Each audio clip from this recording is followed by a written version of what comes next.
चलिए दोस्तों, फाइनली खेसारी लाल यादव जी के गाने के बारे में बात कर ही लेते हैं, जो कि रुमलिया वाला गाने के बारे में हम बात करेंगे। गाने का टाइटल सॉन्ग जिसे मैंने आप लोगों को बता दिया, और इस गाने को गाई हैं शिल्पी राज जी है और खेसारी लाल यादव जी हैं। इसी गाने के बारे में आज हम व्यूज़ के बारे में भी साथ साथ में चर्चा करने वाले हैं, तो आप लोग वीडियो को लास्ट तक देखते रहें। और जो लोग भोजपुरी वुड हंगामा चैनल को अभी तक सब्सक्राइब नहीं किए हैं वो लोग सब्सक्राइब कर लीजिए। चलिए वीडियो को शुरू करते हैं।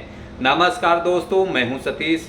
आज के इस वीडियो में हम जानेंगे खेसारी लाल यादव जी के नए गाने के रुमलिया के बारे में, जो कि काफ़ी बढ़िया गाना बा। तो आप लोग इस गाने को जरूर सुनिए। गाना बहुत प्यारा सॉन्ग है, काफ़ी अच्छा गाना लगल बा सुने में, तो आप लोग जरूर सुनिए तो मज़ा आई गाने में। और इस गाने को गाई हैं शिल्पी राज जी हैं और खेसारी लाल यादव जी हैं, जो कि गनवा डुएट सॉन्ग है। तो गाना का बोल जो है काफ़ी तगड़ा वाला बा।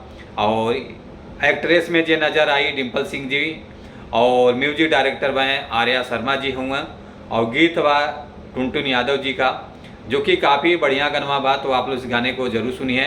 बहुत बढ़िया गाना गौले बाएँ खेसारी लाल यादव जी। तो आज हम भोजपुरी में ही कुछ बातें कर लेते हैं। और 17 जनवरी को ये गाना रिलीज भइल और ओकरे बाद 1,61,00,000 प्लस व्यूज़ अभी तक आ चुकल बा। तो 2 मिलियन के करीब ही गाना पहुँचा वाला बा। तो आप लोग इस गाने को जरूर सुनिए, पसंद कीजिए। और गनवा बहुत बढ़िया है, बहुत ठीक ठाक है। लाइक है 1,31,000 है, और कमेंट बा 21,000।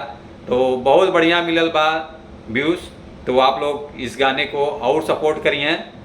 और ये गाना रिलीज भइल बा अनंता म्यूजिक वर्ल्ड के यूट्यूब चैनल पर। तो आप लोग जाइए, देखिए, सुनिए, सपोर्ट करिए। Thank you so much.